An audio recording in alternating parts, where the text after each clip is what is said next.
dito sa pagpapanganapan ng ating Panginoong Jesucristo. Ano po po ito? So, the same thing with yung ating topic po last Sunday, kung nandito po kayo, sa mga wala, parang continuation lamang po ito ng araw po ng Sunday. So, pag-aralan po natin ngayon, it's about the angel after Christmas. Yan. Yan po yung malinang binasa po natin. Ano po ba yung, kumagay parang gawain itong anghel sa buhay po natin or after Christmas o after nung kapanganakan ni Jesus? Ano po ba yung naging trabaho po nitong anghel? Okay. The current interest in angels, kung pag-aaralan po natin kung ano po ba talaga itong mga anghel, nakatala po ba tayo? Okay po, basta po tayo sa word, ano? Mahalaga po ito eh. Okay.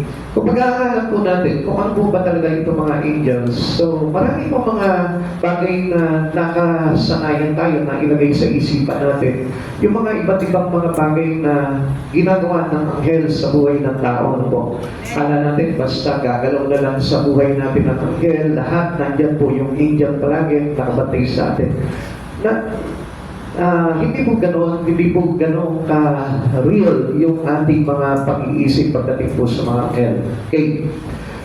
Good if the informations of angels is presented as in the Bible. Na kapag halimbawa, ito po yung pinipresenta po sa atin, itong mga anghel, na kailangan mababasa po natin sa Bible yung kung ano ba yung gawain po ng mga anghel. Akala natin, nakita dyan po sila, ano po?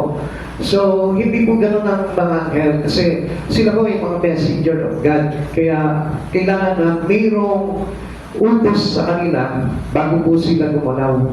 Ganun po, they are very obedient to God. Kaya, hindi po sila kumbaga parang pakalat-kalat na lang dyan na kung anong gawin nila, no? Hindi po katulad ng tao po yan. Harmful if the teaching about angels is not biblical. Yan, medyo kapag gumawa tayo ng sarili natin mga pangunawa o pagkakaintindi about the angels, napakadelikado po ito dahil iisipin po ng tao na pwedeng magkaroon po ng twist ito sa kanilang pananampalataya about halimbawa sa kanilang kaligtasan. Akala nila lagi silang ililigtas, lagi po silang maprotektahan, lagi po silang iingatan. Hindi po ganun ang ano po dito. Kaya kailangan po natin maunawaan po yung bagay ito. Okay, biblical facts about angels. Ano po yung mga biblical na katotohanan po tungkol dito sa mga anghel? They are created beings who do not marry or reproduce. Alam po natin na hindi sila nag-aasawa, hindi sila pwede na mag-multiply, hindi po. Kundi they are created by beings. Kumbaga parang nililikha lamang po sila ng Panginoon. Sabi po sa Mark chapter 12 verse 25, sapagkat sa muling pagkabuhay, ganun po mangyayari po dito. Ang mga anghel po kasi, parang ganun na rin po yung mangyayari po sa atin. People do not become angels to death. Sabi ng Mark 12, 25, ano po, sapagkat sa muling pagkabuhay, ang tao ay hindi na mag-aasawa katulad ng mga anghel. So, kala po natin, makikita-kita po tayo doon, yung asawa po natin dito, ano po, yung ating mga kamag-anak dito, makikita-kita tayo doon. There's a great reunion, pero hindi na po siguro parang ganun ang mga relasyon po natin. Kundi we are one with Christ already. Purely, nandun na po tayo sa holiness. Wala na pong mag-asawa, wala na pong mag-jowa, wala na pong kung ano-ano mga relasyon po yan. Iisa naman po ang relation po natin yan. It's just about divine relations with our God. Yun na po yan. They are masculine in appearance. Kung mapapansin po natin, puro lalaki po ang anghel. Ano po? Wala naman po mga babaeng anghel. Katulad po na sinabi po sa Acts chapter 1 verse 10. Ito po yung sinabi po dito habang sila po yung nakatitig po, no? Tinitignan nila na papaakyat na po si Jesus, yung the ascended of Christ. So, biglang may sumulpot po na dalawang lalaking nakaputi at biglang tumayo po sa harapan nila at nagsabi po sa kanila, sino tinitignan nyo dyan?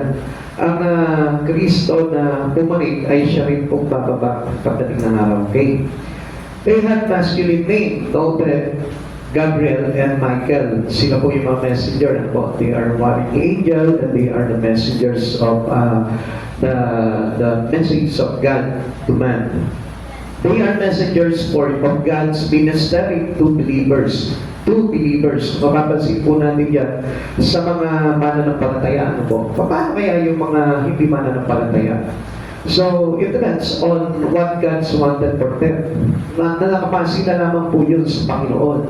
Kasi ang Panginoon naman, malasakit ng Panginoon, it is not only for the believers, but for the non-believers also. Nandun po yung concern niya. Kaya nasa atin na po yun. Example, kung hindi ka believers of Christ, ang ibig sabihin po doon, nasa yun na lamang po yun. If you allow this God, our Christ Jesus, to intervene into your life. Sabi po dito ng Hebrews chapter 1 verse 14. Okay. Kung ganoon, ang mga anghel ay mga espiritong naglilingkod lang sa Diyos. Naglilingkod lang sa Diyos. So, hindi sa tao, no po. At sinugo niya upang tumulong sa mga taong tatanggap ng kaligtasan. Saan daw? Sinugo niya para tumulong sa mga taong tatanggap ng kaligtasan. So, dito kung mapapansin po natin dito, ang pinaka-focus naman po nitong angels, they are created beings by God para tulungan yung mga sumasampalataya sa Diyos. So meaning, nakapokus po itong mga anghel na ito sa ating mga believers, sa mga mananampalataya ni Kristo. Kaya tayo po lahat, meron na po tayo ng tinatawag na guardian angel. Meron na po tayong kumagay tagbantay sa ating mga anghel. In behalf of our God, siya po yung kumagay para laging nag-iingat po sa atin. Ano po. At yan din po yung nasaksiyan po natin doon sa kapanganakan po ng ating Panginoon sa Kristo. Sabi dito, angels, active reporters of the birth of Christ. Sila din po yung isinugo ng Diyos para ipapalita itong kapanganakan po ng ating Panginoon sa Kristo. Now, let's go with the work of the angels after Christmas. Ano po ba yung naging gawain po dito mga anghel pagkatapos po ng kapanganakan po ni Jesus? Una-una, they were protectors. Sila po yung parang nag-iingat, especially sa mga believers, sabi ko nga po sa inyo, iniingatan tayo. Yung bang, kung papansinin po natin, ano, laglag na tayo, ano po, bagsak na yung espiritu natin, pero still, the helping hands of God through the angels was always available for us. Nandiyan palagi yung mga anghel. Sinasakit po tayo, inaalalayan po tayo palagi. Hindi natin nakikita because they are spirit. At hindi po natin sila mararamdaman physically, kundi spiritually. Kaya kung minsan, di ba, parang merong, totoo po yung kumbaga parang nangyayari na kung minsan parang mapapahama ka na lang, biglang ililihis ka sa kapahamakan. That was the work of the angel for us. They are our protectors. At doon din po yun, sa kapanganakan po nito, yung baby bird po ni Jesus, tayo nun po yun. Siya rin po yung mga anghel din po yung inatasan ng ating Panginoon na mag-iingat po dito sa batang si Jesus. Mateo chapter 2 verse 12-13. Napapauwinan sa ang mga pantas. Nakatanggap sila ng babala sa pamamagitan ng panaginip na huwag nang umalik kay Herodes. Kaya nag-ipasnan sila ng daan pauwi. Pagkaalis na mga pantas, nagpakita kay Moises kay Jose sa panaginip ang isang anghel ng Panginoon. Sinabi nito sa kanya, bumangon ka, dalhin mo agad sa Ehipto ang iyong mag-ina at huwag kayong aalis doon hanggat hindi ko sinasabi sapagkat hahanapin ni Herodes ang bata upang patayin. Now, alam niyo po ba, dito napakalaki po ng gampanin po dito ng mga anghel na po. Kasi kung hindi po inatasan ng ating Panginoon, itong mga anghel na ito, maaaring nakagawa po ito si Herodes, nakagalaw po siya para wasakin o patayin po itong batang si Jesus. Pero hindi po pinintulutan po ng Diyos yan, kaya they created these angels to protect us. Kaya kuminsan tayo rin po mismo, no? Pinoprotektahan po tayo, pero kuminsan hindi po natin nakikita yun. Akala natin magaling lang po tayo, no po. Pero ang totoo po niyan, yung mga anghel po nakaprotekta po palagi sa atin yan. Alam niyo kung papansinin po natin dito, ang sinasabi po dito, that the angels met them through the dreams. Alam niyo, minsan po kasi, ang mga anghel po, pumapasok din po sa panaginip po natin yan. Pero kailangan gawin clearly yung pagpapakita po sa iyo, ano po. At maliwanag na maliwanag yung titig. Kaya kung mapapansin po natin sa atin, sa mga panaginip natin, medyo minsan gulo, no? So, ibig sabihin, it's not biblical. Kasi kapag nagmensahe sa iyo ang Diyos through His angel, very clear, maliwanag na maliwanag yung tinig na magsasalita sa iyo. At makikita mo talaga yung imahe ng anghel, although liwanag, pero mararamdaman mo na talagang totoo na angel po yun. Kaya yung mga mahilig sa panaginipan po, ano po ba yung mensahe nito? Huwag mo naguluhin yung isipan mo doon dahil hindi po yun yung talaga totoong message ng Panginoon sa iyo. Dahil unang-una, kung ikaw kinatagpo ka sa panaginip mo, there's something changes into your life.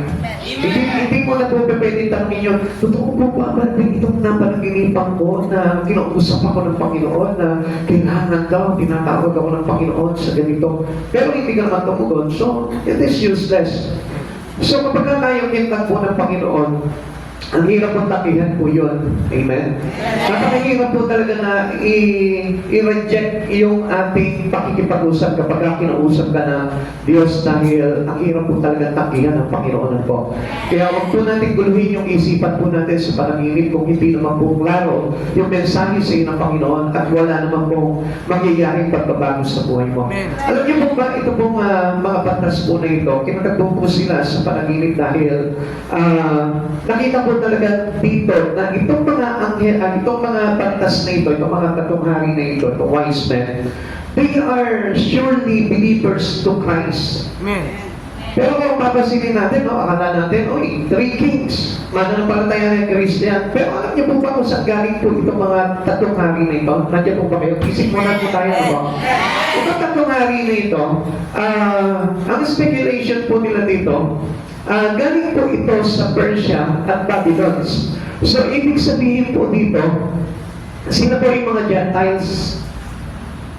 King of Gentiles. So, ibig sabihin, paano yan nampalatayang itong mga tao nito? At ang isang bagay pa po dito na nakakamangha, kaya hinayin po sila, iningatan po sila ng mga anghel, dahil they are traveling with 4 months to traverse that nearly 900 miles. Layo, no?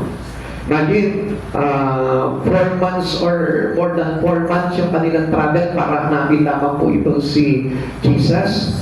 At sa atin po, it is 1,448 kilometers. Matakin po natin yung kung gaano kalayo po yun. Ano po? Siguro baka it's about from south to north ang travel po natin po doon. At take note, ang pagka-travel po nila dito, sa kailangan po sila ng kamelyo, ay gano'n po tumakbo yung kamelyo. So baka na-doble pa po itong kanilang travel po dito na po. Kaya gano'n na naman po yung pag-iingat po sa kanila dahil their purpose of traveling is to save this child born on in Bethlehem. Kaya tayo mismo, nakakaya ano po, tayo iniingatan din po tayo ng mga anghel, ano po, pero ang lapit lang po ng biyahe po natin, ano, siguro 5 minutes nandito ka na, ano po. Tapos ang bilis pa, wala kang kahirap-hirap, nandito ka na agad. Tapos ganun pa tayo ingatan itong mga anghel na ito. So, nakita po natin yung protection na yun, pero tayo, hindi natin iniingatan din yung ating pananampalataya sa Diyos. Kailangan din po na ingatan po natin yung ating pananampalataya. Tingnan niyo po ito. Angel in our dreams. In Matthew, dreams play a significant role in guiding the events surrounding Jesus' early life. Yung pagkapanganak pa nga po ni Jesus. Ano po? Sinabi ko ito doon sa Matthew chapter 1, verse 20, tapos 2:13, and then Matthew chapter 2, verse 19. Basahin po muna natin po ito. Ano po?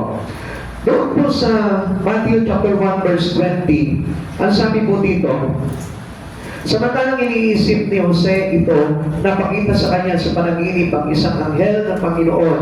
Sabi nito sa kanya, Jose, anak ni David, huwag kang matakot na tuluyang pakasalan si Maria sapagkat siya'y maglilihis sa pamamagitan ng Espiritu Santo. Sino yung nagpakita sa kanya yung anghel? Why? Because the angels protected the plans of God in behalf of Christ Jesus.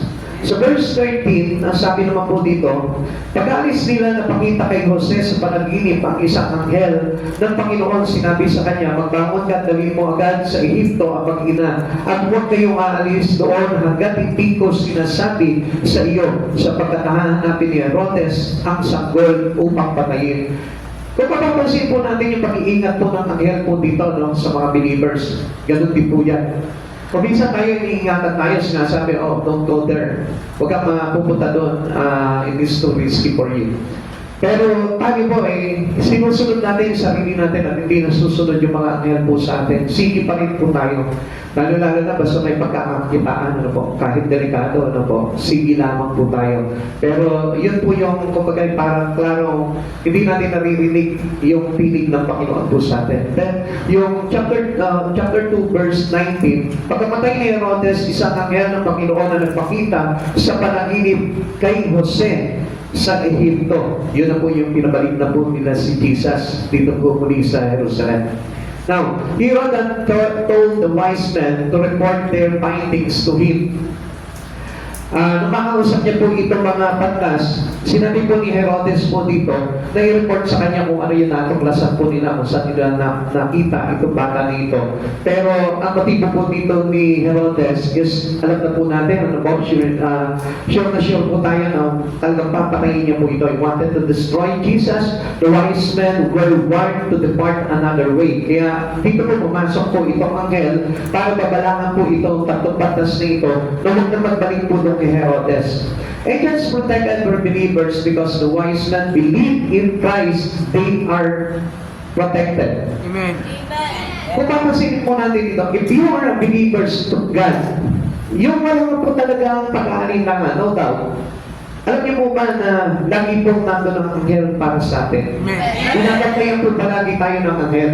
Kaya nga mga papansin po natin, even though kahit na minsan parang hindi tayo kumbaga parang padalos-dalos tayo ng mga kilos ng mga desisyon. Pero kung mapapansin natin, kung hindi naman pala ako nagpahamak, alam mo bakit? Hindi dahil ikaw yun, kundi dahil mayroong anghel na nagagay sa'yo, nagpo-protect sa'yo. Kaya mga mapapansin natin, minsan maraming mga believers na matitigas ang ulo, pero still, hindi pa rin po sila napapahamak o kaya hindi pa rin po sila nalalaglag. Why? Because of the protections of the angel view. Kaya alam niyo, kung tayo masyadong confident sa sarili po natin, na hindi naman ako nalalaglag, hindi naman ako nawawala sa Panginoon. Alam mo po ba kung bakit? Kasi it's not about you. It is about our God. Dahil isang His angel para protektahan ka. Para hindi ka basta-basta mapahangan, para hindi ka basta-basta maagaw ng kaaway. Kaya nga, huwag tayo maging confident masyado na, tingnan mo ba, ganito lang naman ang ginagawa ko kahit hindi naman ako ganun ka-serious sa Panginoon Hindi pa rin ako nalalaglag. Kahit na hindi ko inaasikaso ang Lord sa buhay ko, hindi pa rin naman ako nalalaglag. Why? Because of that angel. Ang trabaho talaga ng anghel sa mga believers is to protect us. Kung paano niya pinoprotektahan si Jesus nung siya'y kapakapanganak pa lamang, ganun din po tayo pinoprotektahan ng Lord. Kaya lang tayo po yung umisan, parang tayo yung talagang, parang bulagsak po tayo at hindi po natin pinapahalagaan yung mga bagay na yun. Sige-sige lamang po tayo. Kaya hindi natin namamalayan, tayo na po mismo yung parang bumibitaw sa pakikialam ng Diyos sa buhay po natin. Kaya natutuluyan po tayo. An angel told Joseph to flee into Egypt. Tingnan po natin ito yung kay Joseph. Ano po? This event in Exodus in reverse. Ganito po yan kumbaga parang pinapakita po dito kung ano po yung nangyari po sa mga Israelite. Baliktad po dito kay Jesus. Si Jesus, nung iniligtas po si Jesus nung anghel, pinadala po siya, pinupunta siya. Mensahe ng Lord na Ama dito sa mga angel, sabihin mo kay Jose, na magpunta sila doon sa Egypt. Tumakas sila papunta sa Egypt para hindi po patayin ni Herodes itong bata nito. Pero in Exodus, kabaligtaran. Yung kanyang mga tinuturing na mga anak, which is the children of Israel, yung mga Israelite, nilabas naman po sila doon sa pagkakaalipin naman sa Pharaoh. So, paligtad po yun. Alam niyo po ba, ang Diyos kahit saan, pwede tayong ingatan. Amen. So, pinapakita ng Lord sa atin, basta tayo po yung naging masunurin po sa paalala o sa warning ng Lord sa buhay po natin, hindi tayo kailanman mapapahamak. This event was to fulfill the scripture. Kasi kailangan po talaga na matupad po talaga yung sinasabi po ng kasulatan. Kaya ito mga anghel na ito, kung papansinin po natin, based on the scripture, ganun din po yung ginagawa niya sa buhay ng bawat isa sa atin. Kaya huwag po tayong gagawa ng istorya ng mga anghel. Amen? Minsan sinasabi natin, oh, pakita sa akin sa panaginip yung mga yan. Sabi niya, payayamanin ako. No, huwag tayong gumawa ng mga, kumagay para mga haka-haka lamang na kwento. Ano po? Uy, makita ko ng mga yan doon sa bundok. Huwag po natin gawin po na kwento-kwento lamang po ito. Kundi kailangan maging biblical po talaga yung kalalabasan ng lahat ng mga bagay na ikinukwento po natin. Kaya ang mga angels, there's a significant role in our life as a Christian. Kaya po natin, kung bagay parang babaliwalain po yung mga bagay na yun.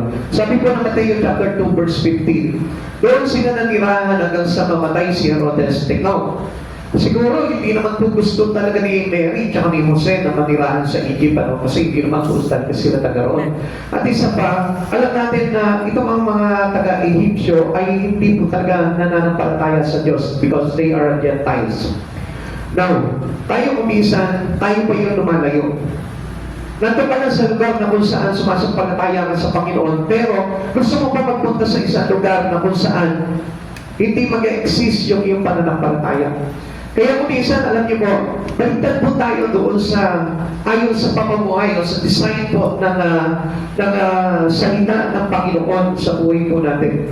Kasi sinusunod po natin yung gusto natin. Kaya kalimitan napapahamak po ang mga tao.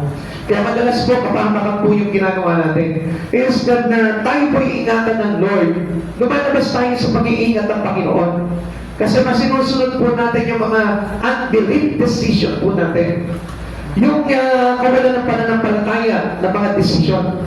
Alam niyo po ba na kapag nasa Lord tayo, iingatan tayo di pagsasanggalang. Diba sabi dito ng Salmo 91, na hindi niya po tayo pababayaan, ililigtas niya tayo sa anumang panganib. So ibig sabihin, napakaganda pala ng pangako sa atin ng Panginoon. Na wala na po tayong ipag-alala. Kaya na ang tao po, pinapakunahan po natin. Kaya nga po yung mga unbeliever decision, talagang nagdidesisyon na po sila nang hindi nakadesign sa Biblia. Kaya kung mapapansin po natin dito, patuloy po silang lumalayo sa Panginoon o lumilihis ng direksyon pagdating sa Panginoon. Sa gayon, natupad ang sinabi ng Panginoon sa pamamagitan ng mga propeta, tinawag ko ang aking anak mula sa Ehipto. Lahat ng mga mananampalataya ay tinuturing ng Diyos sa kanyang mga anak. Amen. Kaya kung mapapansin mo, bakit inaalis ka ng Lord doon sa dating pamumuhay mo? It is because you are a child to God. Tayo po ay naging mga anak na ng Diyos at gusto ng Diyos na ito na ingatan tayo. Amen. Sinubo niya rin sa atin yung kanyang mga anghel upang hindi masaktan ang ating mga paa sa batong patalas. At kahit ang tapakan natin ay mga leon, ahas na babagsik, di tayo maano sa mga serpiente liyong mababangis. Kaya lang alam nyo, kung isa, binabaligtas natin yun eh. Kinokontradik natin yung bagay na yun dahil sa pag-aakala na yung plano natin ang mas higit kaysa sa plano ng Diyos sa atin. Ang gusto ng Lord, protektahan tayo. Kaya ay sending to us His angel para sa protection natin at hindi tayo mapahamak. Pero yung takbo ng isipan po natin ay lihis sa Biblia. Gusto ng Lord na yung ating pamumuhay ay mailagay into the design of His Word. Amen. At ito po yung design ng Word po sa buhay po natin. Tinawag ko ang aking anak mula sa Ehipto. Anong ibig sabihin po dito? From being a slave of sin, nilabas tayo ng Diyos doon. Kinugkog tayo ng Panginoon. Siya nagpapakugkog sa katastasan at nananatili sa kalina na yung makapangyarihan, makapagsasabi sa kanyang Panginoon, doon ka tahanan. So, ibig sabihin, was there already. Amen. Whatever we ask from God, nandun na. Amen. Ibig sabihin po nito, ito yung matibay na mag-iingat sa atin. Palangganan po natin sa lahat ng kaaway. Kaya lang, ayaw natin. Mas gusto po natin yung place na binubuo natin sa buhay po natin personally. Kaya tayo yung nag-create ng gusto nating design sa buhay natin. Kaya kalaunan, hindi tayo pumasok sa design ng Lord at hindi po tayo naligtas. Hindi tayo naging kabahagi ng kanyang mga anak. Ang sabi ng Lord dito, tinawag ko ang aking anak mula sa Ehipto. Alam niyo po ba, merong ipinapakita po sa atin ng Panginoon po dito. Angels protect those who trust the Savior today, until today. Tignan niyo mga kapatid sa Panginoon. If you are believers to Christ, you must trust Him. Kaya lang kung natitiwala ka sa Panginoon, ba't hindi mo itiwala sa Kanya yung buhay mo? Ba't ang dami mong plano na hindi naman nakadesign sa Biblia yung plano mo? Kaya nga, alam niyo, hindi po ganun kadali po na tawag po tayong mga Kristiyano. Dahil to be a Christians to Jesus, as a follower to Jesus, kailangan na yung buhay po natin ay ilakad natin. Mabuhay tayo na naaayon sa kasulatan. Grabe kayo, ang dami po mga natidisip. Kung ano-ano po yung mga pinapasok nila. Nakikita na po nila yung mga katiwalian pagdating po sa ibang mga reliyon, pero hindi po nila makita po yung bulag po sila doon. Bakit? Kasi they don't know the words of God. They don't know the real design of God to their life. Hindi po nila alam kung ano yung design po talaga na gusto mangyari sa buhay po nila.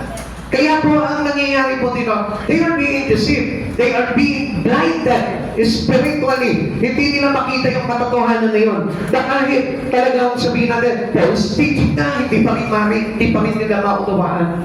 Hindi pa rin po nila makita dahil bulag yung kanilang mata. Amen. Kahit na iba na yung tinuturo, hindi na according to the words, nililis na, binabaliktad na, tinapalungkot na, sige pa rin po sila dahil wala po silang pakunawa doon. Amen. But ano sabi po sa atin, the angels are protectors.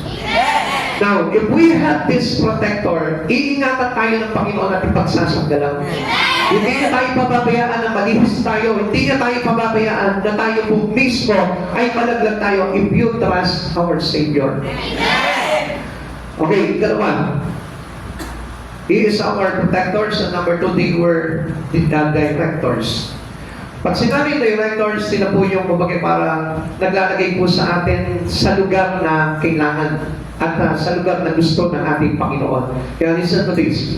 After Herod died, he was safe to return. Sabi po sa kanila, makababalik na kayo sa Jerusalem dahil patay na yung nagtatangkat sa bata. So, siya po yung kumbaga pagtulog po natin para ma-sure natin na tayo po iligtas na. Amen. So, tingnan po natin po dito. Out of Egypt, I called my son. Sabi po dito, ano po? This quotation is from Hosea 11 verse 1. Natakil na po natin ito eh. Ito po yung inihula po ni Propeta Hosea. Nasabi niya nga po dito, out of Egypt, I called my son. Originally referring to Israel Exodus from Egypt. Ito po yung paglabas po sa kanila sa pagkakaalipin po sa Egyptyo. Ang tinutukoy po dito ang Israel, no? Yung mga Israelite, ano po. Ang malaking nakahulugan po pala nito is Jesus. Pinapakita si Jesus po dito. Tingnan po natin ano po. Pakinig po kayo. In the context of Matthew, it is typological applied to Jesus, drawing a parallel between Israel as God's son and Jesus as the ultimate fulfillment of this role. Now, pag sinabi po, typologically, ang ibig sabihin po niyan, it is the study or interpretation. Parang ini-interpret yung nangyari sa Exodo, doon sa paglabas po ng mga Israelita sa pagkakaalipin sa kamay ng Paraon sa Egypt. Ang ipinapakita po dito, His only begotten Son. Kung paano iniligtas po ito si Jesus sa kamay po ni Herodes.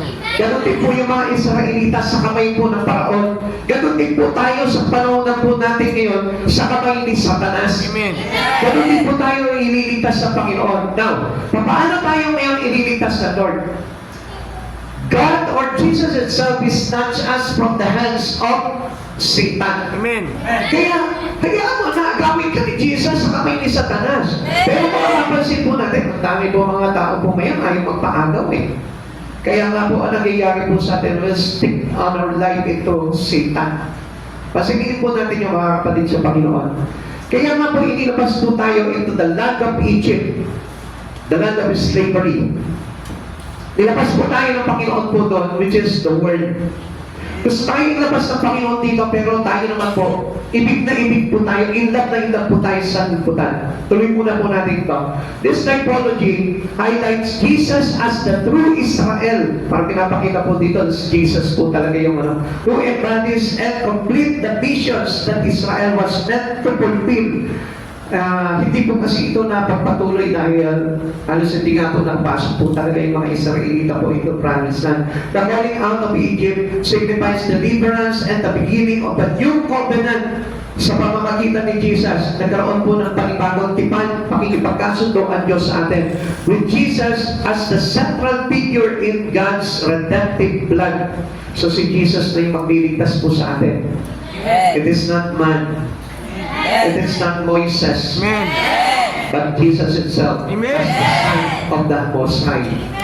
So, ang ganda pong pakinggan, ano po? Dahil si Jesus na yung mag-aalis sa atin. Pero, ang nakakalungkot po dito, marami pa rin po tao, katulad pa rin po ng mga Israelita.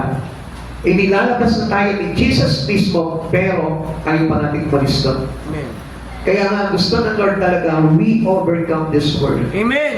Hindi pwede na tayo po ay talagang mananatili tayong umiibig sa sanlibutan sapagkat ang umiibig sa sanlibutan ay nagiging kaaway ng Ama. Joseph had to be notified. An angel appeared to him in a dream. Nagpakita po kay Jose. Ito po kung Helen po. This situation was similar to the announcement to Joseph of Christ's coming birth. Now, kung mapapansin po natin dito, noong po hindi pa po nagdadalang tao po, hindi pa po nagko-conceive of Virgin Mary.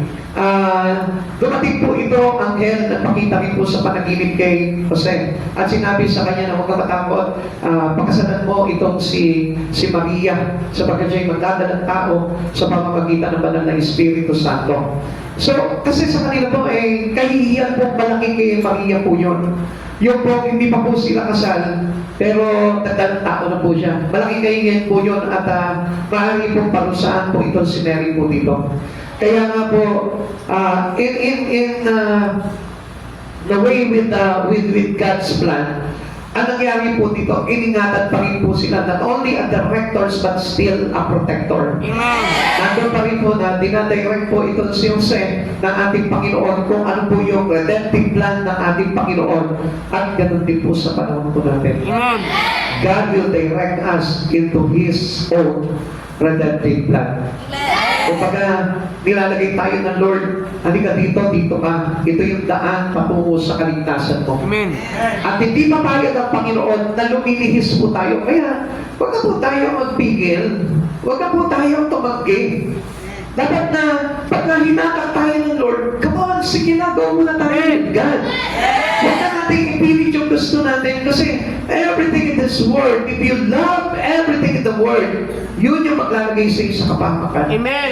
Kaya nga kapag halimbawa, nakata ka na ng Lord, come on, dito tayo. This is the place I want you to be. Nandito dapat. Dito yung lugar na iniligtas kita. Kaya doon ka dapat. Amen. Huwag ka na magdalawang isip kasi ang kaaway po talaga. Si Herodes, nakita niyo kung how he wanted to deceive the three kings, the three wise men. Sabi niya, I also wanted to worship the Messiah. Gusto niya rin na i-worship daw. Gusto niya rin na mag-handle dito sa Messiah. Pero what is the purpose of fighting the child? Gusto niyang patayin.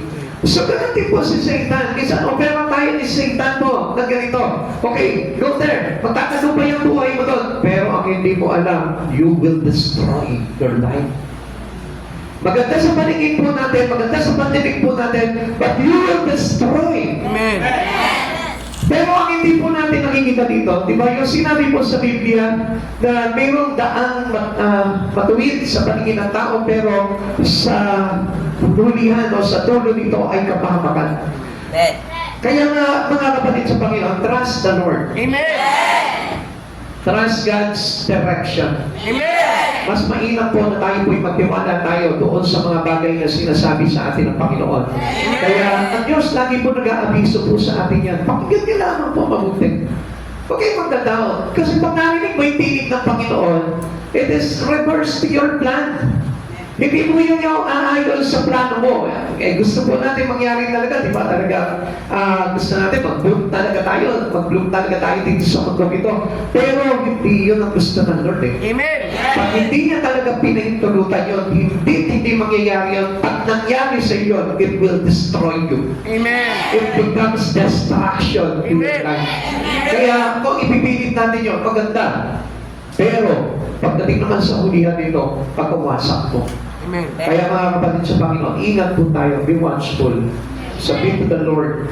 Kailangan po na nakasumpo talaga yung buhay natin sa Panginoon para na sa ganun, hindi po tayo talaga mapahamak sa mga bagay na ginagawa po natin. Amen. Always ask God. Always acknowledge God. Lord, is this the will of you? Ito ba yung gusto mo? Ito ba yung kalooban mo? Kaya alam mo, magpapahayag naman sa iyo, Lord eh. Hindi naman kailangan na, halimbawa, maghahanap po tayo ng, kumbaga, para confirmations to God. Lord, bigyan mo ng confirmation. The confirmation is already written in here. Amen. Magbasa ka na ng Bible, makikita mo na, confirmed na ayaw ng Diyos yung plano lamang ng personal na galing sa iyo. Amen. Whatever personal plans you have, whatever personal decisions you have, ayaw ng Lord yan. Kung hindi nakasangguni sa Panginoon yan. Kaya nga, kalimitan ngayon, pansinin niyo mga tao, they are not directed by God. Hindi na po sila kumbaga para ito yung gusto ng Diyos na mapuntahan nila o mailagay sa kanila, kundi yung gusto na nila. Karamihan sa tao, even as here, yung plano na natin, yung lugar na gusto na natin puntahan, yun ang pinupuntahan natin. It is not the place that He really wanted for us by God. Hindi na yun yung ating para, Lord, yung katulad ng kay David, ano po, pag tinanong ni David, po si Yahweh, ano po, Yahweh, susugurin pa namin itong mga kaaway namin. So magtatanong po muna siya, Yahweh, magtatagumpay ba kami sa digmaan? Magtatanong muna siya. And whatever God told him, yun po yung sinusunod niya. Pag sinabi, stop, huwag kayong makipagwag. Hindi po nila itutuloy po yung digmaan na yun.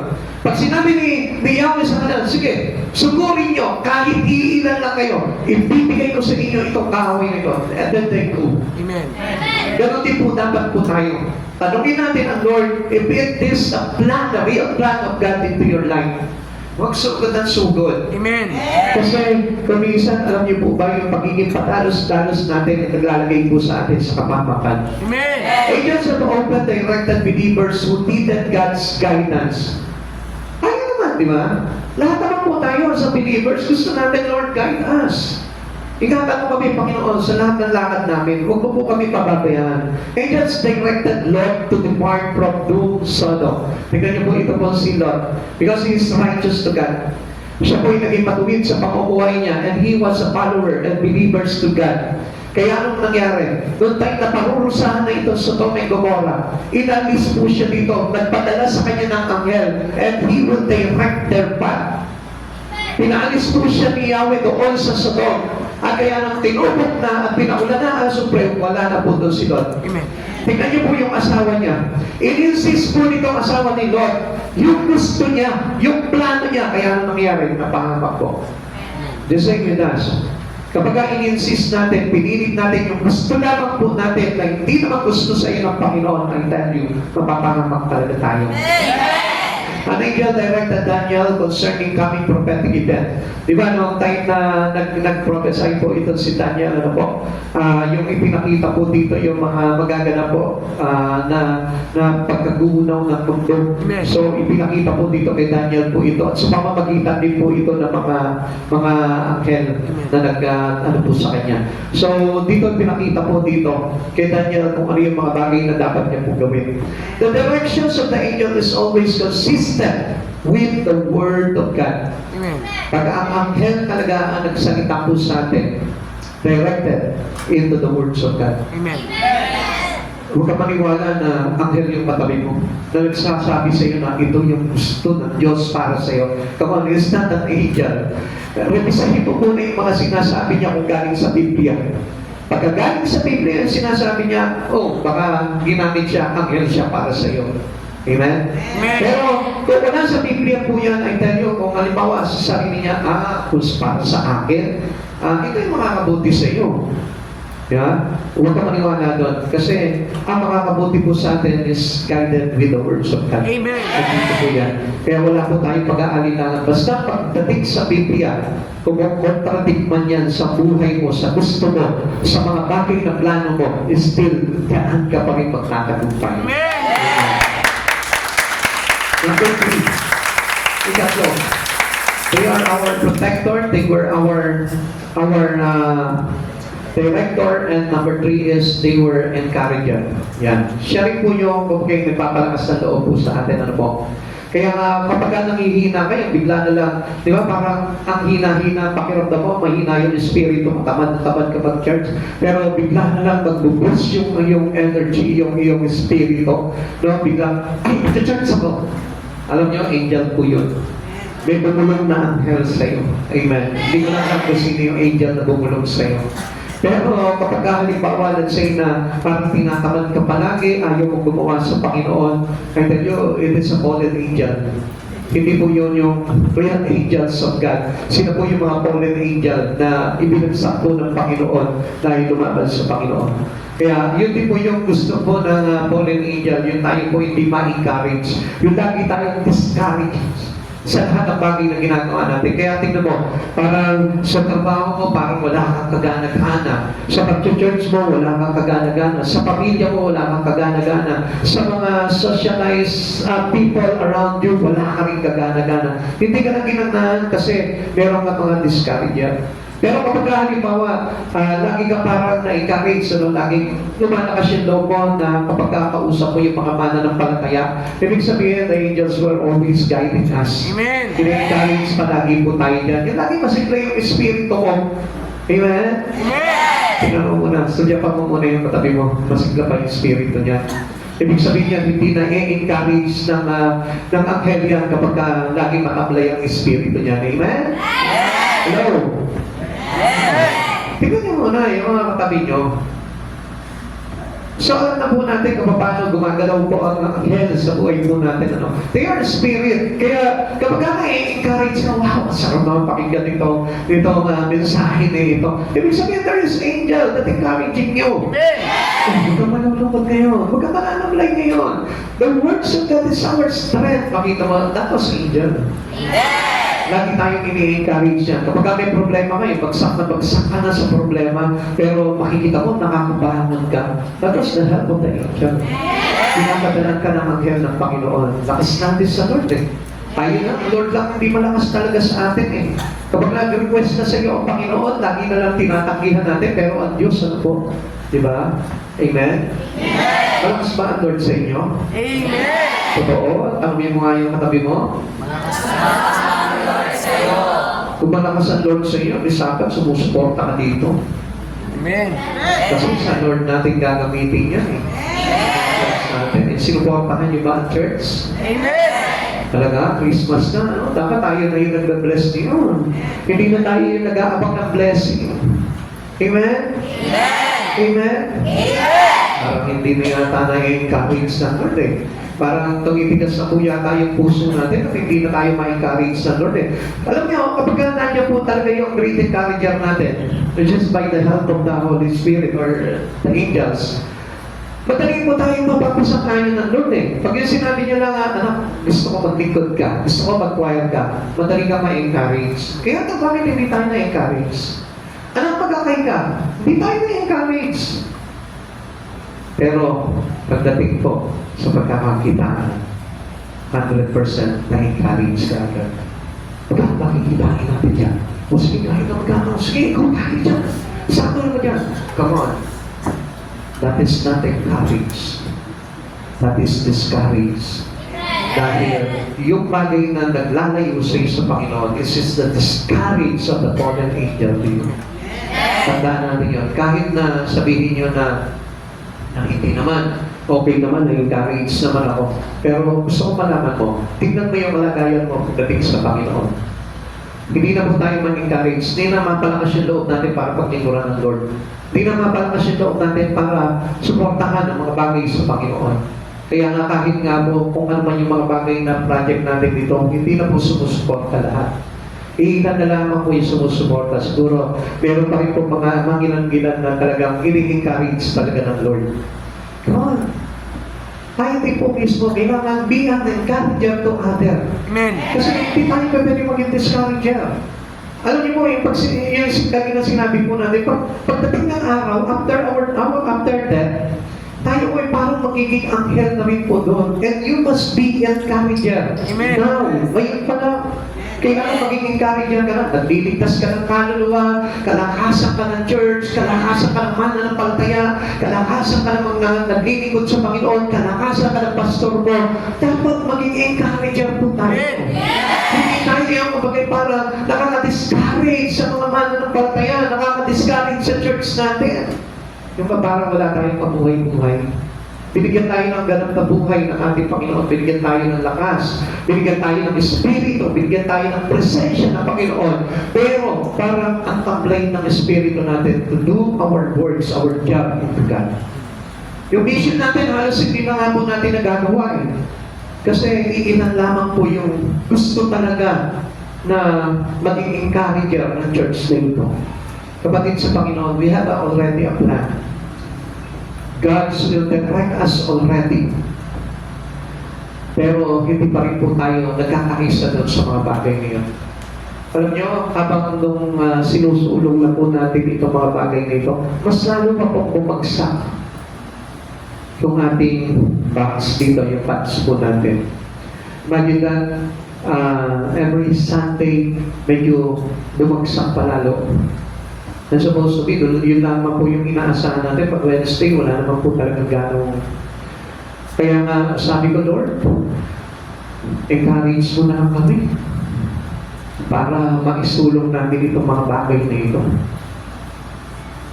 Come on, kapatid sa Panginoon. Ikaw ba, hindi ko ba na-encourage?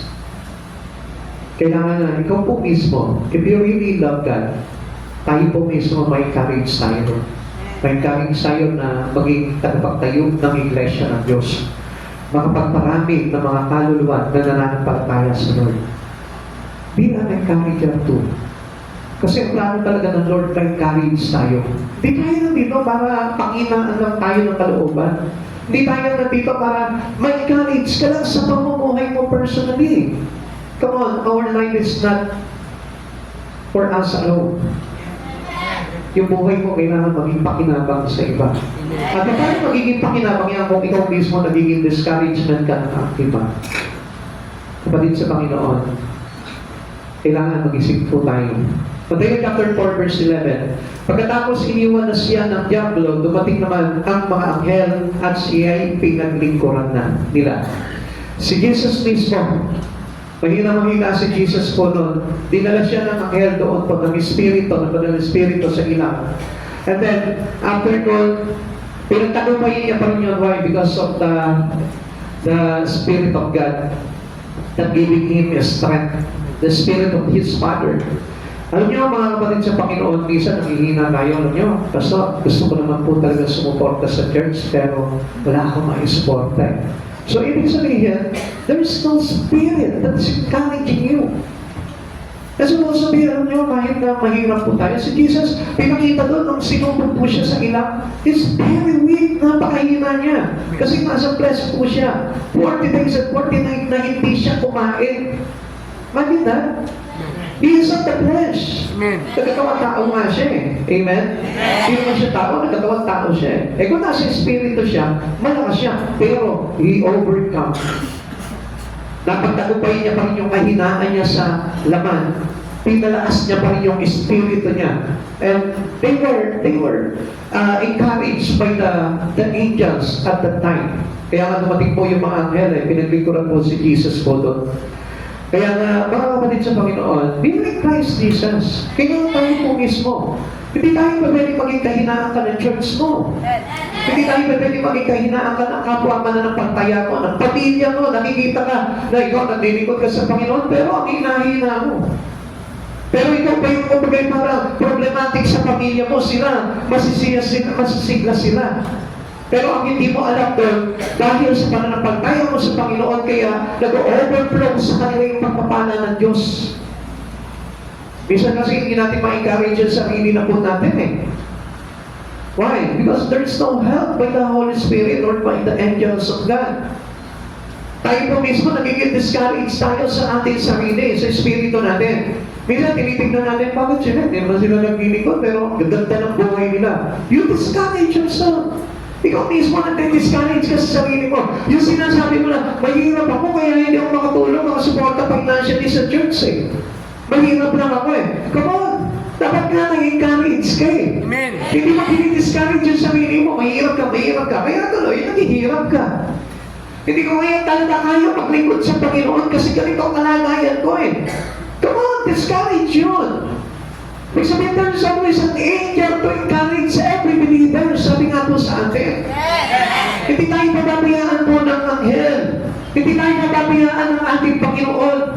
Lagi niya susubuin sa atin yung ating yung kanyang mga anghel para tayo po palakasin. Kaya nga lang po, mga kapatid sa Panginoon, parang hindi na tayo ma-encourage eh. Parang po, discouragement na lang. Naku, baka masira yung aking trabaho. Pag ako naglingkod sa Panginoon, discourage. So, ibig sabihin, there's no guidance from God. Hindi tayo sinusubuan ng Panginoon ng kanyang encourager.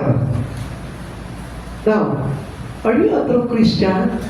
Kung totoo po tayo mga Kristiyano talaga, dapat na-encourage tayo sa lahat ng pagkakataon, sa lahat ng panahon. Na-encourage tayo. Kung mayroon ka lang na na-encourage ka pa rin. Kung mayroon kang kahinaan, na-encourage ka pa rin para lumakas ka. Kung mayroon kang tigmaan sa buhay, na-encourage ka pa rin para magtagumpay ka. Hindi yung puro nilalagay mo sa isipan mo, discourage.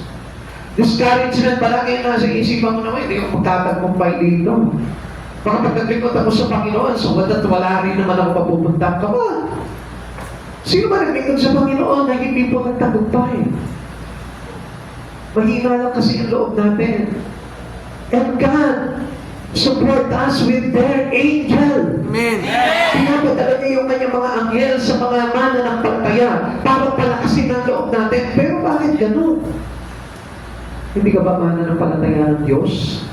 Kaya ka pinananampalayaan? Kaya ka pinanghihinaan? Kaya ka naiinggit? Kaya ka masakitin ng kalooban? Kaya ka nawawala ng gana? Tanungin mo nga yung katabi mo.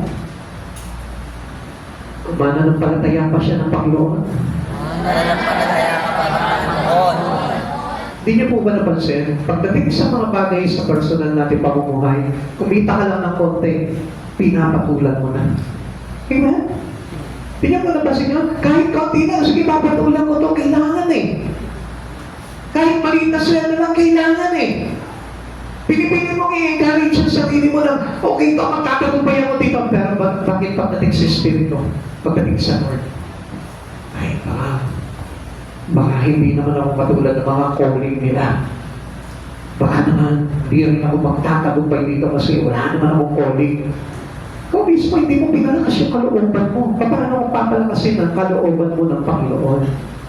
Angels encourage Jesus following his encounter with Satan.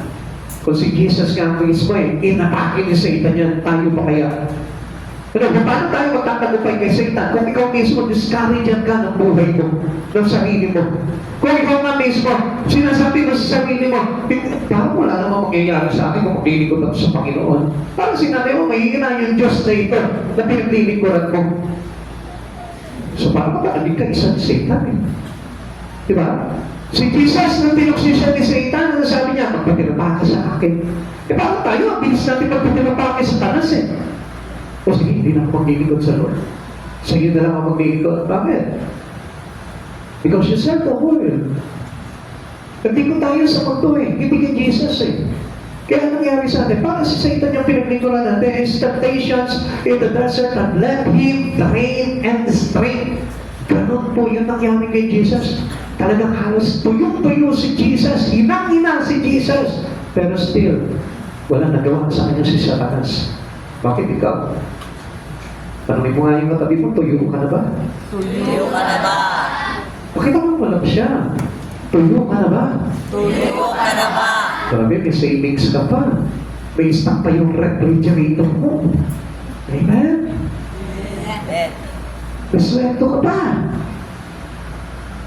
Kung bakit ang palo pa eh, paano si Jesus ang buhay. Wala mahina, 40 days and 40 nights, nag-ayuno si Jesus, hindi kumain. Amen. Teka, busog na busog ka eh. Nagpimienta ka ng pasikapag kanina. Nagkito yung iba. Ano? Makakapag-merienda pa sa Jollibee, sa McDonald's, sa Inasal, anti-race pa. Busog na busog pero hindi ma-encourage yung sarili. Ano? So are you sure that you are believers to Christ Jesus? If you are truly believers to Christ Jesus, ang laki ng lakas ng loob dapat na meron ka dito sa kalooban mo. Amen. Magtatagumpay ako. Kahit hindi ako magtrabaho, basta meron akong Yeso Kristo, magtatagumpay ako. Ganun katapang yung kalooban mo. Hindi na natutuwag tayo, nakatagat tayo. Dapat tayo lagi tinatagat ni Satanas eh. Kaya si Satanas, anong nangyayari? Ito, dinidiscourage ka palagi, hindi ka matatagumpay. Ito ang mangyayari sa iyo, walang paghihirap ang buhay mo. Magiging hampas lupa ka. Huwag ka maniwala kay David. Hindi totoo yung sinasabi ni David na sa tanang buhay ko, walang napapalitan na ang taong tapat sa Diyos ay pinabayaan. O ang kanyang anak ay naging hampas lupa. Huwag ka maniwala, no? Hindi totoo yun. Ganun si Satanas eh. Ganun mismo, bubulong si Satanas. My God shall supply all our needs according to His riches and glory of Jesus Christ. Hindi! Hindi ka susuplayan ng Diyos mo. You always brought discouragement into you. Malakas na malakas yung Satan sa buhay mo eh. Kaya nga sabi ko nga po sa inyo, if you are truly believers to Christ Jesus, wala kang dapat ikatakot. Kahit na isakripisyo mo yung mga bagay-bagay sa buhay mo, hindi ka matatakot. Bakit? Because you know that God will give you victory over your battle. Amen. Sa Panginoon, magtiwala ka sa Diyos. Even Jesus needed encouragement at the time. Si Jesus po mismo. We can all do the works of angels by encouraging the people we met daily. Paano na yung mga tao ngayon na nakakaharap mo? Hindi ganun din. Paano mo sila ma-encourage kung ang espiritu mo ay discouragement? Hello? Come on, tignan mo ito. Tayo as a believers of Christ, tayo nag-aakay tayo. Bumubuhay tayo ng mga kaluluwa. Nililigtas natin yung mga kaluluwa. Then, paano tayo makakabuhay ng kaluluwa? Ng mga espiritu, ng mga tao, na wala pa sa Panginoon? Paano natin sila madadala kung ikaw mismo, discouraged ka? Na hindi ka na-encourage si Jesus, na hindi mo na-encourage yung sarili mo sa Panginoon, na parang hindi mo nakita na ang tagumpay ay na kay Kristo. Paano ka kakausap niyon dun sa mga taong nakakaharap mo? Sabi mo, meron na namang isang kaluluwa na naligtas.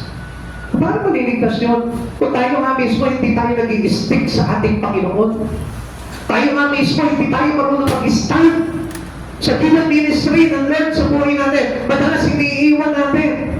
Hindi tayo makapanatili sa church. We are old enough Christian, pero still, wala pa rin tayong church na kinapapasakutan.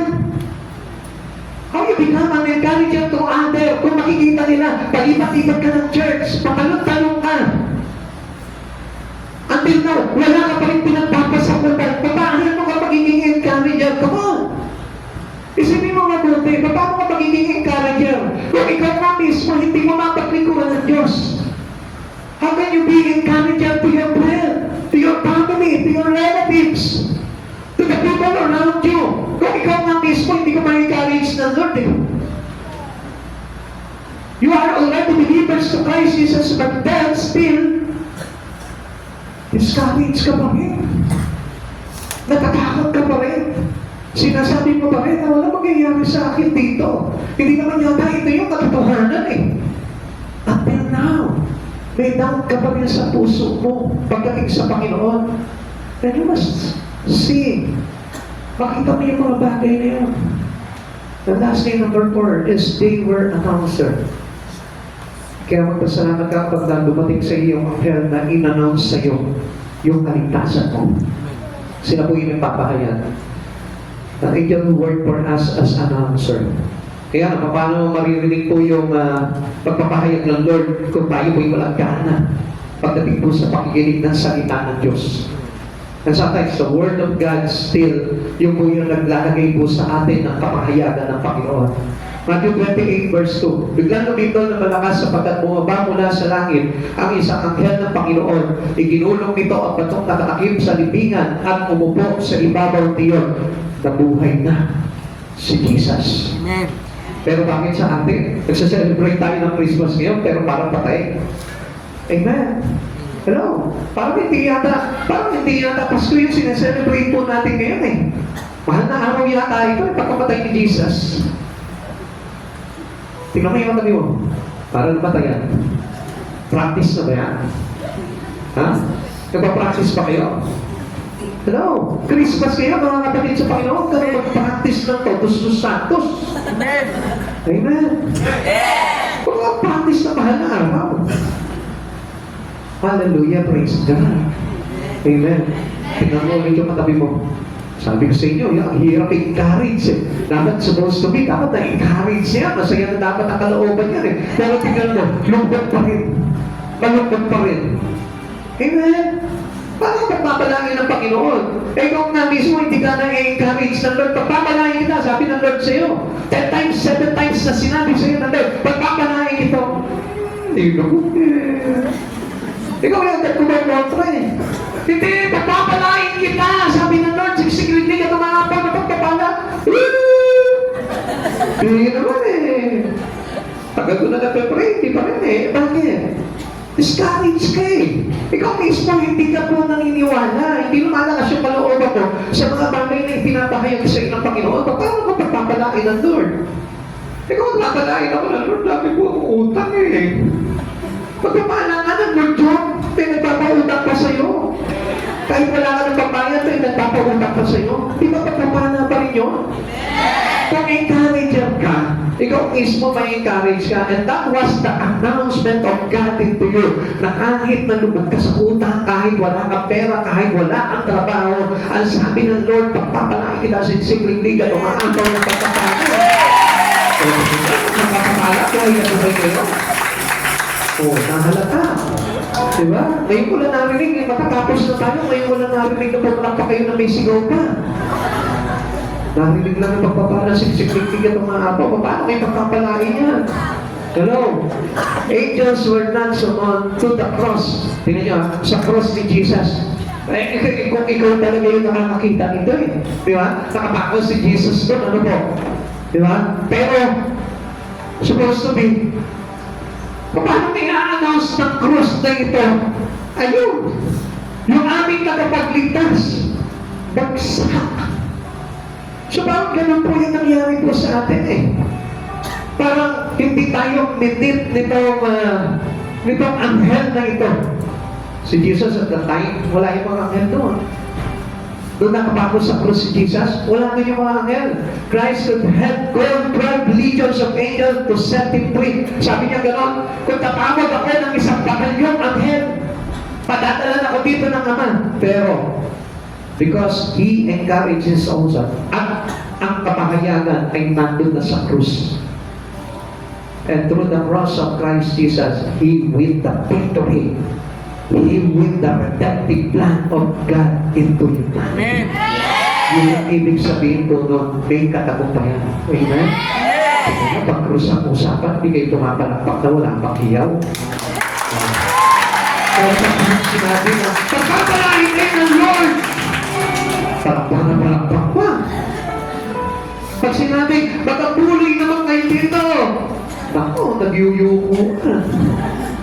Their responsibility was to announce Christ's resurrection and return. Ano po yung responsibility ng mga anghel? Yung ipahayag yung pagkabuhay ni Jesus at yung kanyang pagbabalik. Kapatid sa Panginoon, gusto ko po na malaman po ninyo, tayo po lahat ay dapat nakahanda. Dahil inanunsyo na ng Panginoon sa atin yan. After ng pagkabuhay ni Jesus, sabi niya, muli siya pabalik. Para isama na tayo ng ating Panginoon. Kaya nga supposed to be after receiving that announcement, kailangan we are getting ready. Amen. Gawa chapter 1 verse 10 to 11, habang sila'y nakatitig sa langit at siya'y inaakyat, may dalawang lalaki nakaputi na lumitaw sa tabi nila. Sabi nila, kayo mga taga-Galilea, bakit kayo nakatayo rito at nakatingin sa langit? Itong si Jesus na umakyat sa langit ay magbabalik gaya ng nakita ninyong pag-akyat niya. Kaya nga, if you know the resurrections of God, you will also need to know the coming of Christ Jesus into us. Amen. At yan na po yung dapat nating abangan. We are also to make this great announcement to the world. At yun ang sinasabi po sa inyo. You must be an announcer of the gospel of God. Pero bakit hanggang ngayon hindi ka pa nag-aakay? Bakit hanggang ngayon hindi ka pa rin nag-share ng gospel para makapagligtas sa buong mundo? Lagi natin sinasabi, isang kaluluwa na naman ang naligtas. Asan yung kaluluwa na yun? Bigaw pa rin hanggang ngayon. Gusto ko malaman po ninyo, kung talagang nakakapagligtas po tayo po mismo, we will proclaim the gospel of God. We will proclaim the good news. Kailangan po tayo mismo nagpapahayag sa lahat, sa maraming tao. Dahil alam natin malapit na po dumating ang Panginoon. As Jesus said before He ascended, sabi po sa atin, Mateo 28:18-20, lumapit si Jesus at sinabi sa kanila, ibinigay na sa akin ang lahat ng kapangyarihan sa langit at sa lupa, kaya tumayo kayo, gawin ninyong alagad ko ang mga tao sa lahat ng bansa. Bautismuhan niyo sila sa pangalan ng Ama, ng Anak, at ng Espiritu Santo. Turuan ninyo sila sumunod sa lahat ng inuutos ko sa inyo. Tandaan ninyo, ako'y laging kasama ninyo hanggang sa katapusan ng panahon. Kapatid sa Panginoon, gusto ko sa oras po na ito habang tayo nakatayo,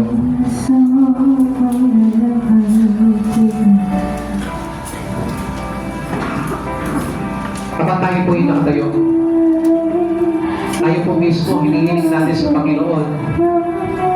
Panginoon, gawin mo sa akin ang lahat ng napakinggan ko. Hiningin mo sa Panginoon na mag-respond yung Espiritu mo sa mga bagay na napakinggan mo. Do not be a dead Christian. Tandaan nyo, ang Diyos isinugo sa atin ng mga anghel para bantayan tayo, para protektahan tayo, para magpahayagan tayo, para palakasin ang ating mga kalooban. Dapat yun po yung nangyayari po sa atin. As well as, ito po yung dapat na ginagawa natin. Kung gusto mo sa oras na ito, nangyayaan ka na dito sa harapan na ito, papanalangin kita to receive the spirit of proclamations of Christ coming. Kung gusto mo na ikaw mismo maging isa ka ni Jesus bilang isang encourager sa mga tao, inanyayaan kita dito sa harapan na ito. Papanalangin kita. Come on. Oh God, please pray for them. Staverian, pray for them. Passion, pray for them. Amen.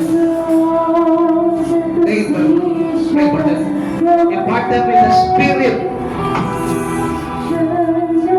of divine service to the Lord. Kapag ipanalangin po natin sila, ipanalangin po natin sila. Pero ipakipagita niyo po si Janine po doon.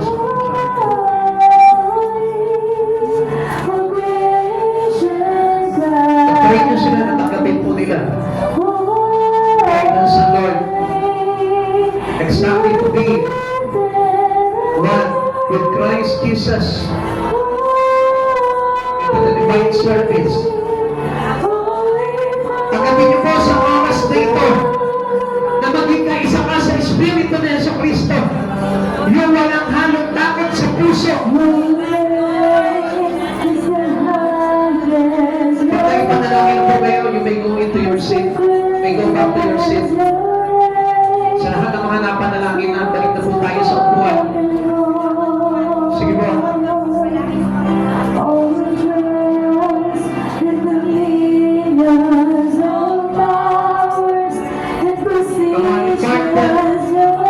With the Spirit of God.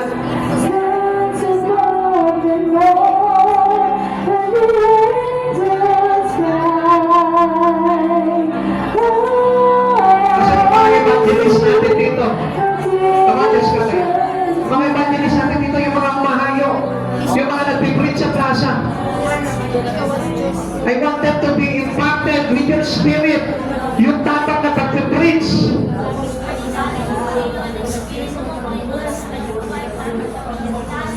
Impart them. Cast out yung takot sa kanilang mga puso. Hallelujah. Ora basyekara yarabashyakara bakandara hayaraba. Call unto your presence, Lord.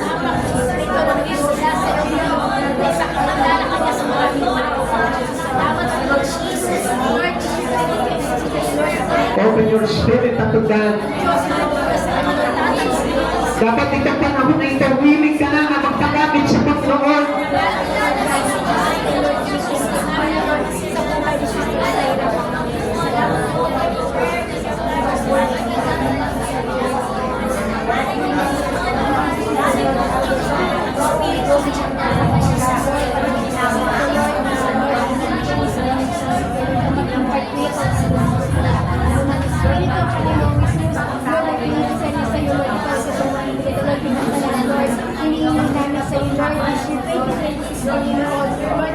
Pagparin nyo na mawala yung takot nila sa mga bagay, sa mga araw-araw, sa pamumuhay.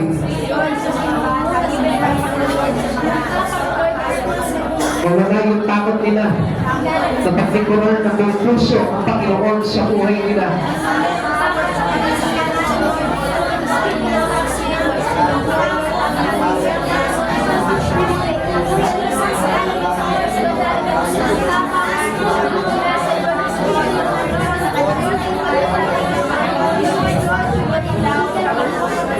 Deklarahan nyo sila ng spirit of courage sa pangalan ni Jesus. There is power in your spirit of God. Uplong mo sa kanilang Panginoon. Spirito, Panginoon, ng katapatan. Braveness, Lord, to preach the gospel of God, to reach all nations, Lord, to reach His people, O God. Magiging carrier sila, Lord. Hallelujah. Let your spirit, O God, surround this place, Lord. Let your heavenly angels, O God, drop into this place, O God. Kabuti mo, Panginoon, ng mga tao ito, Lord, na magpagamit sa iyo, Panginoon, na maging tagabuhay, O God, na naglalagay ng pag-asa, Panginoon, sa mga nawawalan ng pag-asa, Lord. Lagay mo po sila, Panginoon, ng courage, Lord, na hindi panghinaan, na hindi patamigan, na laging active sa Espiritu mo, Panginoon. Hallelujah, hallelujah,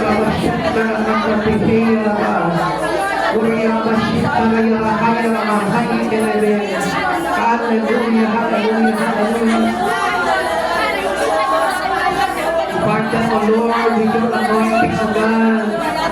Lord, para magamit ang buhay ng bawat isang Panginoon. Kaya na yung takot, Panginoon, in the name of Jesus. Kaya na yung pangamba, Panginoon. Kaya na yung patuwagan, O Lord. In Jesus' name. Kaya na yung takot na magatot ng buhay para sa iyo, Lord. Sa pangalan mo, Panginoon Jesus. And protect them, O God, into the face. Victory, O Lord. Protect them, O God, into self-righteousness, O God. Protect them, O God, into the lie of the demons, Lord. Pagkong na yan, Panginoon, napasukin sila ng kasinangalinan.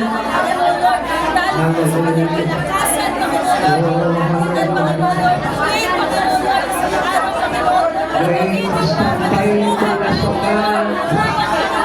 Great is the faithfulness of the Lord. O Lord, impart them your spirit, O God.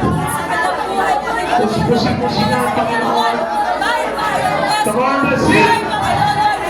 Receive the spirit of Jesus.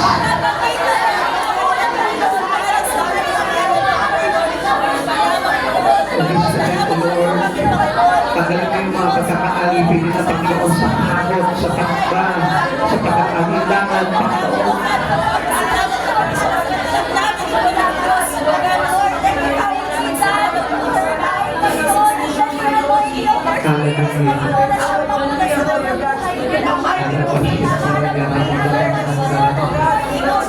Tagalin mo yung takot nila, Panginoon, sa financial. Tagalin mo yung takot nila, Panginoon, sa pamilya. Tagalin mo yung takot nila, Panginoon, sa anumang mga bagay, pagdamayan sa pinutang ito, O God.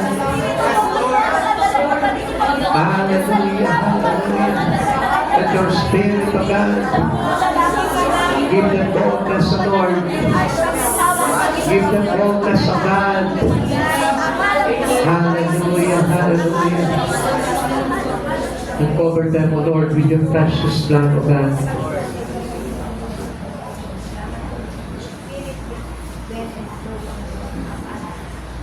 Let your will be done, O Lord, to them, O God. Mangyari ang kalooban mo sa kanilang mga buhay. I know, God, I know that the Lord will speak to you right now. Mauusap siya sa iyo.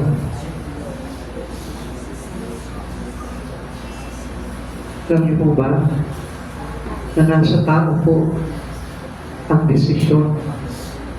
Because God created man with our own free will.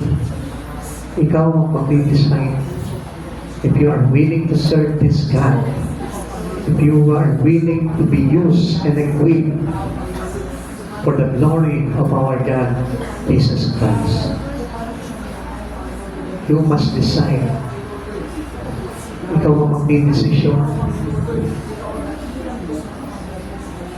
Hindi ang Diyos ang magdidesisyon para sa iyo. Hindi ang magsasabi. Dahil sinabi na ng Panginoon sa bawat mananampalataya that our responsibility is to be one with His divine service. And you must know that this is the responsibility of every believers of Christ. At sa oras nito, hilingin mo na magkaroon ka ng kaliwanagan sa iyong isipan at pagkaunawa sa mga bagay na plano ng Diyos sa buhay mo. Huwag mong ipagpapalit ng Diyos kahit na kanino pa man o kahit na ano pa man. Unahin mo ang Diyos sa buhay mo sapagkat kailanman hindi ka hinuli ng Panginoon. Lagi kang una. Hallelujah. Praise God.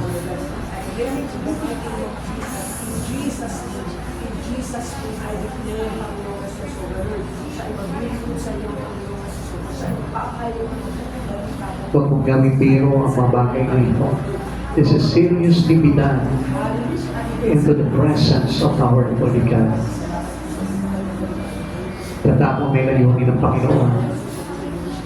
Hindi ito para ipag-pray ka lamang, kundi mayroong gustong gawin, mayroong gustong i-anunsyo sa buhay mo ang ating Panginoon.